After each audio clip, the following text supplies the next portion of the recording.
இரண்டல்ல. இந்த ஒன்றல்ல இரண்டல்ல யார் பாடினதுன்னா உடுமலை நாராயண கவி. அது என்ன பாட்டுன்னு பாருங்கள். ஒன்றல்ல இரண்டல்ல தம்பி சொல்ல ஒப்புமை இல்லாத அற்புதம் தமிழ்நாட்டில்.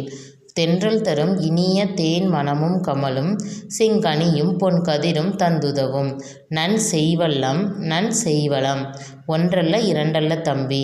பகைவென்ற திறம்பாடும் பரணிவகை செலும் பரிம்பாடல் கலம்பகங்கள் 8 தொகை. வான்புகழ் கொண்ட குரலோடு அகம்புறமும் செம்பொருள் கண்ட தமிழ்ச்சங்க இலக்கிய பெருஞ்செல்வம். ஒன்றல்ல இரண்டல்ல தம்பி.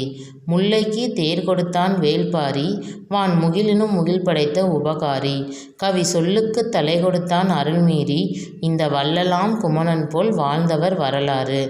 ஒன்றல்ல இரண்டல்ல தம்பி. இதில் பொருள் தருக்கு கொடுத்துருக்காங்க பாருங்கள். ஒப்புமைனா இணை, அற்புதம்னா வியப்பு விந்தையானது, முகில்னா மேகம், உபகாரி வள்ளல். இதோட பொருள் பாருங்கள். தமிழ்நாட்டின் பெருமைகளை கூறினால் அவை ஒன்றிரண்டல்ல பலவாகும். அது வேறு எவற்றோடும் இணை சொல்ல முடியாத விந்தைகளாகும்.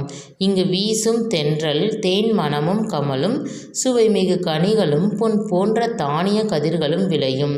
தமிழ்நாட்டின் நன்செய் நிலவலம் ஒன்றிரண்டல்ல பலவாகும். பகைவரை வென்றதை பாடுவது பரணி இலக்கியம்.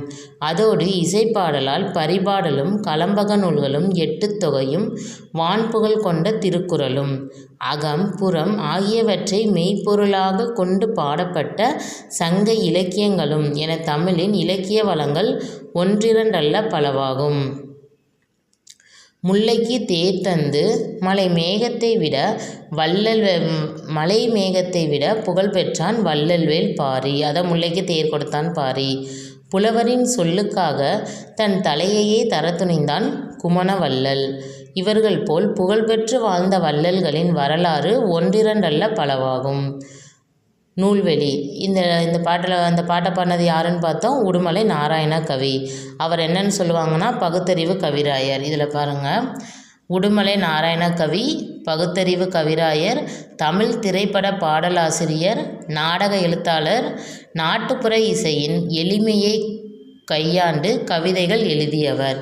அதை தான் இங்கே இந்த நூல்வெளியில் கொடுத்தது தான். சரிங்களா? அடுத்து பாருங்கள். Book back questions. பகைவரை வெற்றி கொண்டவரை பாடும் இலக்கியம் பரணி. வானில் முகில் கூட்டம். முகில்னா மேகம்.